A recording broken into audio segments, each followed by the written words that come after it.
Chapter 5. The Elytran's Pride Locomotive. Geneva, Switzerland, May 13th, 1889. The pounding in Ray's ears was fast and rhythmic, crashing over and over inside of his skull, the sound blocking out the last echoes of the rasping voices screaming in his mind and polluting his thoughts. Was it his heart? Beating so incredibly, nauseatingly fast? Was he going into cardiac arrest? Was he going to die? It didn't seem unbelievable when coupled with his fragmented memories of the past few days. Perhaps he was already dead, and this was merely the hell he had found himself in. Ray opened his eyes and was met with darkness. He tried moving his limbs and found them unresponsive. Maybe this was death. A conscious abyss, trapped within his own rigor mortis-seized body for all eternity, forced to simply exist with nothing but his own thoughts. Or maybe this was the foreign, dark and expansive otherworld the voices in his dreams had spoken about in their decrepit tones. A realm of empty darkness. The terminus. The end. He was dead. Raymond Morningstar was dead. It settled in his mind, a great weight resting on his chest. Only... No, he was not dead. The idea subsided as Ray shifted his fingers, curling them slowly. The weight slid from his chest, and he released a soft, wheezing laugh at his own foolishness, driven to panic by a fever-addled mind. The lack of mobility was not rigor mortis, after all. He had simply been tucked into a bed a little too tightly, the sheets pressing down on his limbs. The darkness was not the end, or the abyss, or even blindness, but a bandage stretched taut across his eyes. Ray could see now, as his eyes adjusted, the faint pinpricks of light seeping through the woven fabric. And the rhythmic beating. It was... an engine? It was too loud and mechanical to be his heart, certainly. A train, he realized. But how could he be on a train? The group had only just arrived in Athens. Dr. Morningstar flailed violently, dislodging the sheets around him and tumbling out of the bed onto the humming floor of the train carriage. He clawed desperately for a handhold in the void, dragging his limp, aching body to its unsteady feet. Nausea washed over him in waves as he steadied himself, lifting a hand to touch the bandage around his eyes, pawing at it tentatively. The coarse fabric pinned his long hair to his head, just above the ears, obscuring his vision. Ray braced himself against a wall, before finding the end of the bandage with his numb fingertips and beginning to slowly unwrap it. The skin underneath felt tender and raw as the bandage loosened. With every layer unwound, a little more light broke through, until the bandage finally fell away, revealing the room around him in full as his dark hair fell back into place like a veil. Yes, it was a train. He was in a small, elegant compartment, devoid of any of his belongings and showing no sign of his presence at all beside the mess of the bed he had left. Ray caught a glimpse of his own reflection in a small shaving mirror and reeled away, letting out a strangled yelp. The eye that peered back at him blankly was not his own. Ray approached slowly, gripping the mirror to angle it better at his face. His flesh looked dark and stained, as if someone had injected a deep purple ink into his bloodstream, letting it seep into his skin and discoloring it. The purple-tinged skin glistened slightly, as if it were wet, despite feeling dry and almost scaly to the touch. It had a smooth yet marred feel, like a dark scar healing over pale skin. Small tendrils of the discoloration seemed to spread from Ray's eye socket, stretching out across the left side of his face into a large patch of plum-coloured skin. Yet regardless of his stained skin, it was the eye at the centre of the discoloration that was most unsettling. His right eye seemed perfectly normal, retaining its pale blue coloration, its white sclera streaked with the red veins of uneasy sleep.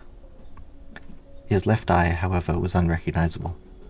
A thick, hazy green film had enveloped it, glazing over the surface of his eye. The blue iris was visible only as a faint yellow ring, surrounded by an ocean of sickly emerald cataract, reducing the pupil in its center to a thin slit, desperately, hungrily craving the light. Only, despite the thick layer of discolored green film, his eye seemed to work unaffected. Closing his unmarked eye, Ray could see through it just as well, if not better, than the untainted one. Through that eye, the world around him seemed bathed in vibrant green hues, shifting auras clinging to every object. It was impossible, surely, that his infected eye could still work at all, and yet...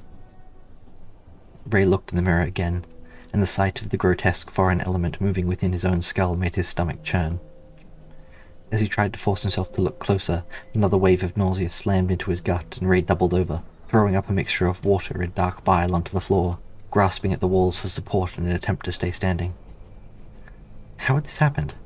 Why was he on a train? What were these voices whispering and rattling within his skull, so distinct from his own? He had been in Greece, although the landscape flashing by outside the windows was far from Mediterranean. Where were the children? Were they safe? Were they infected as he was? Ray had to find them. He had to make sure they were all right. Athena. Ray's voice cracked as it forced its way through his dry throat. When was the last time he had eaten something? Or drunk water, for that matter? His stomach turned over on itself, and his legs buckled under his own weight, trembling violently as he tried to move. Athena, he called again, louder this time. There was no response, which he supposed he should have expected. He was alone in the compartment, and his weak voice, barely more than a whisper, was unlikely to carry over the noise of the train. Athena! Jamie! Ray stumbled towards the door of the compartment, slamming into it for support as his unsteady feet adjusted to the inertia of the train. Hello? Hello! He grasped desperately at the door, his numb hands finding it locked. Ray slammed against the wood, rattling the surrounding wall as he tried to force it open. Jamie? Athena? Anyone?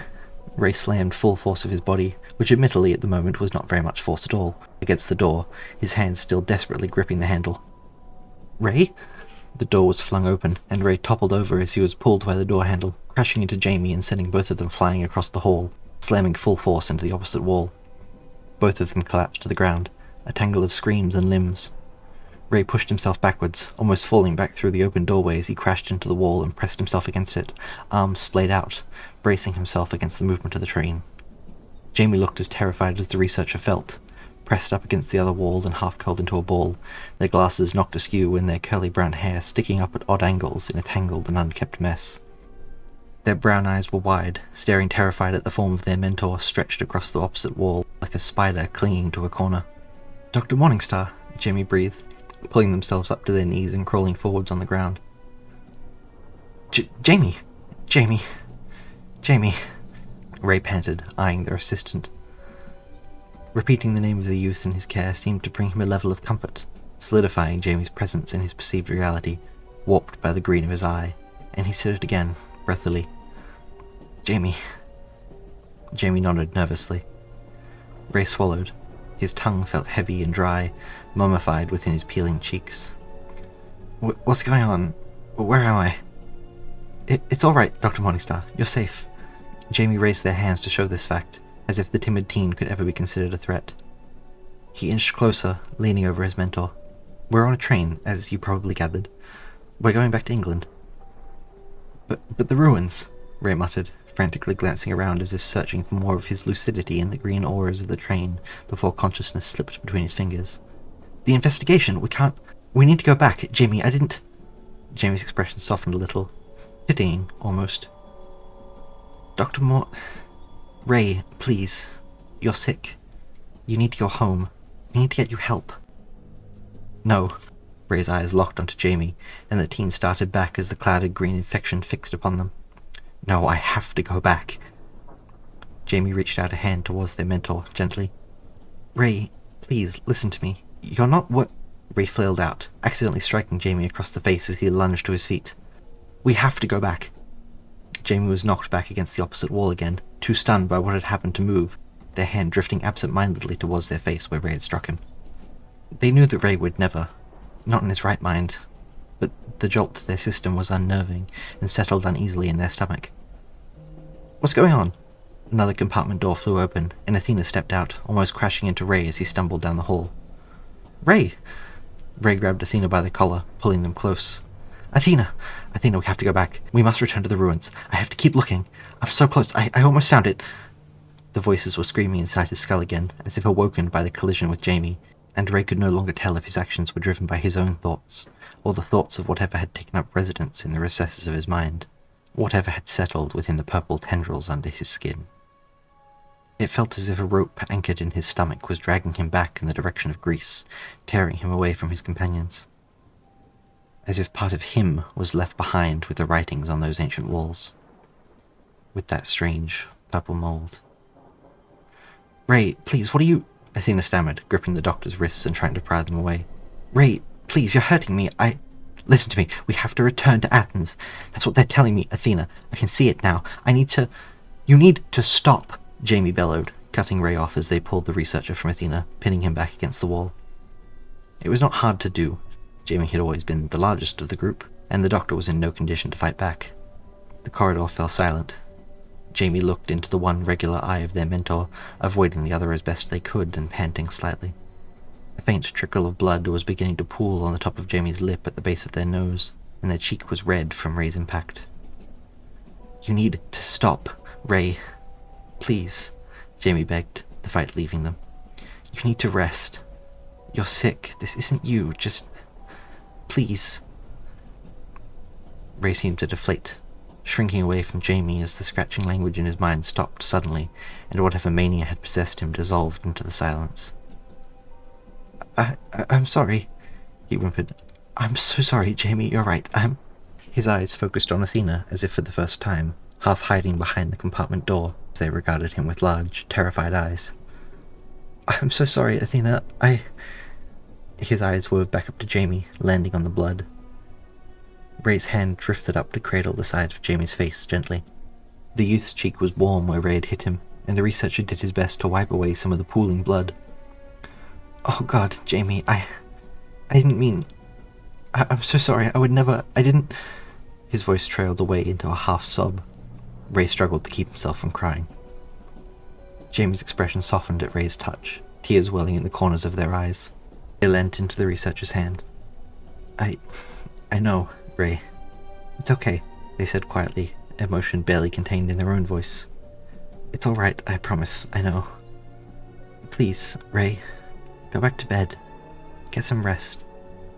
Don't make us force you. The three were quiet for what felt like an eternity, surrounded on all sides by the oppressive chugging of the train engine and bathed in the dim glow of the hallway lanterns. Yes, Ray said finally, his voice barely more than a whisper. Yes, of course. Might one of you be so kind as to bring me some water? Of course, Jamie nodded, reaching up to remove Ray's hand from their face. I'll head to the dining car and find you some. I can see if they have any food for me to bring back too. Yes, that would be wonderful. Thank you, Jamie. Their eyes defocusing as they looked down at the ground. He was suddenly aware of how cold he felt, his thin layer of clothes far more suited for the Aegean heat than the cold alpine weather surrounding the train. He wrapped his arms around himself. The infected skin around his eye felt as though ice was being pressed against his face, blood running cold beneath the purple skin. I believe I may have thrown up, Ray said quietly. It's a bit of a blur after seeing my eye, but Jamie can find someone to clean it, I'm sure. Athena stepped forward, resting a hand on Jamie's shoulders to gently guide them away. Jamie stepped back softly, wiping their nose on their sleeve, the blood flowering on the white fabric in crimson petals. Of course, they nodded.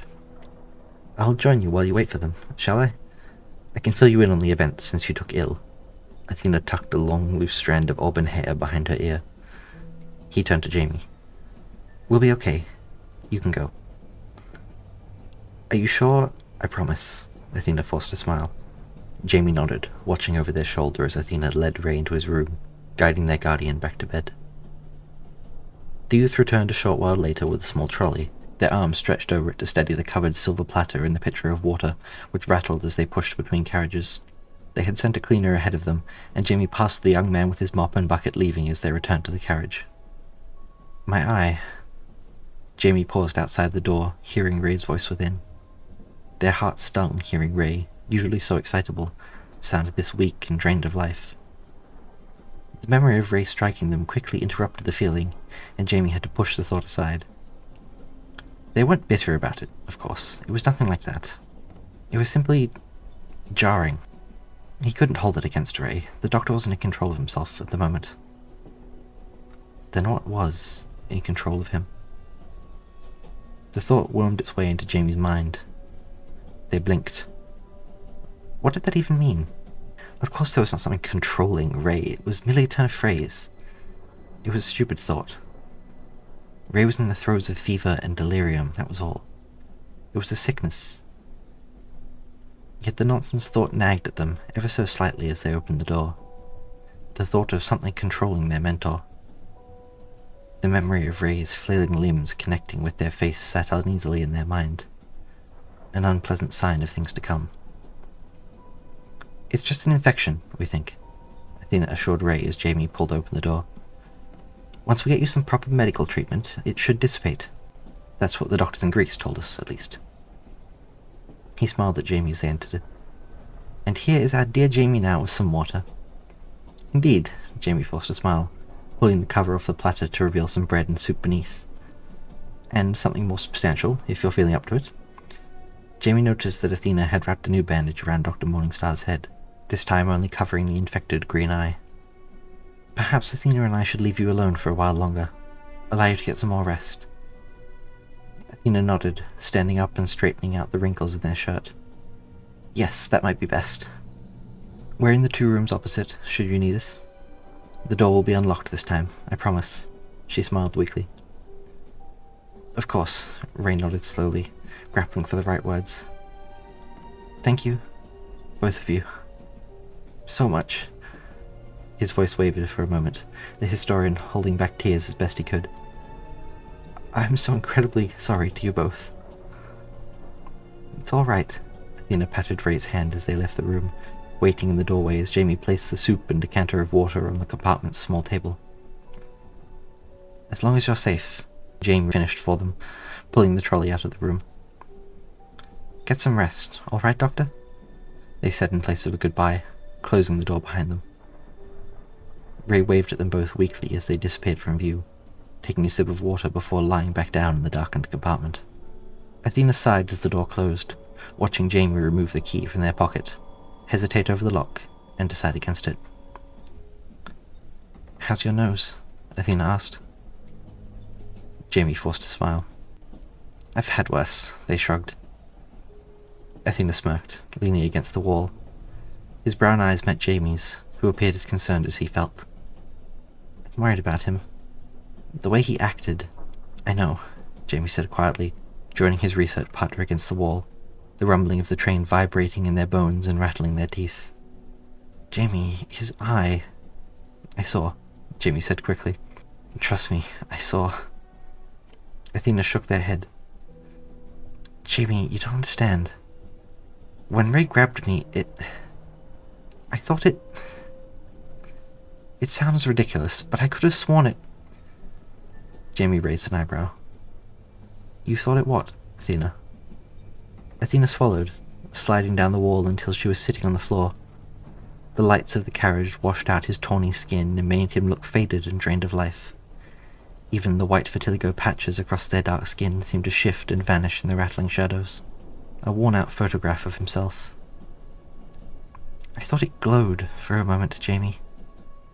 A glowing green light behind his eye."